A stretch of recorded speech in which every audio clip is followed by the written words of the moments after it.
Well, someone during a much more romantic time once said we'll always have Paris. But in Memphis, with so much going on, testing our patience, it's good to know we'll always have barbecue. The longtime tradition returning to Tomley Park after taking a hiatus last year due to the you-know-what.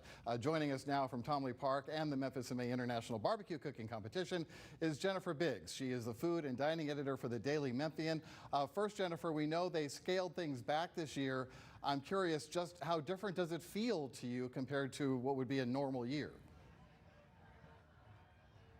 Well, there are fewer people in the park, and and it's obvious because it's only about 40% capacity, but the park feels crowded. It's sold out.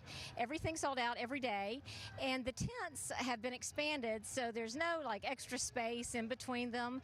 It doesn't feel exactly the same, but it's sort of nice. It's a cooler, calmer barbecue. Kind of, all seemed a little bit strange because of the barges on the river and the thin crowds, but it's nice down here. It's beautiful too. Well, I've been down there when it's been in the mid-90s, so the weather probably doesn't hurt either. I know this year and past years you've served as honorary judge.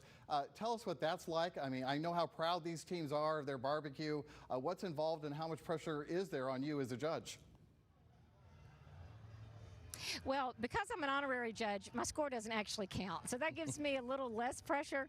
The judges, I tell you what, that is a serious job because they spend about 8 hours a day being available to judge, and of course I can't do that and also work and cover the festival. But what's involved to the teams is bringing their best and doing it really on deadline. You have to get that fish, for instance. I judged seafood this afternoon, and people are, they're running to the judges' tent. You want it right off the grill, straight to the tables, ready for the judges to sit down and taste. And then, the judges have to, you pick a best. You pick the best of the table, the best of your samples, and then you start with there and sort of grade down from that.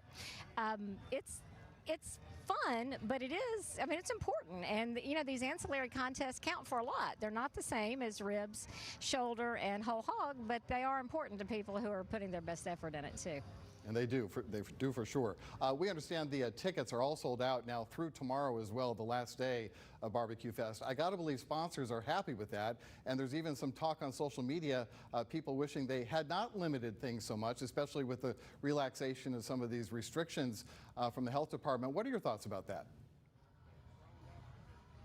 Well, here's my first thought is Memphis and May Barbecue is the third weekend of May every year, so it came as no surprise. We didn't have it in 2020, but other than that, it's the same weekend every year. Please don't let it surprise you next year. Get your tickets early.